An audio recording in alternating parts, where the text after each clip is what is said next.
I tell everybody is what we've got to do is make sure we're not the next rhino establishment.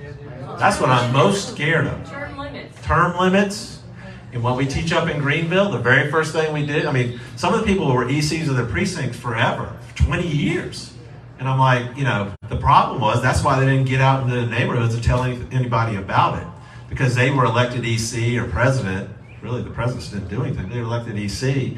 They didn't want to tell anybody else about it because guess what? If I go and tell a whole crowd, they may say, you know what, I'm more conservative than that person. I want to go out and run against them, which is what I did last year because the person that had been my EC, who was also first vice chair of the Greenville County Republican Party and had been in it for 20 some odd years, didn't tell anybody. The first precinct reorg I went to, I'm 55 years old. I was a college Republican. I voted Republican forever.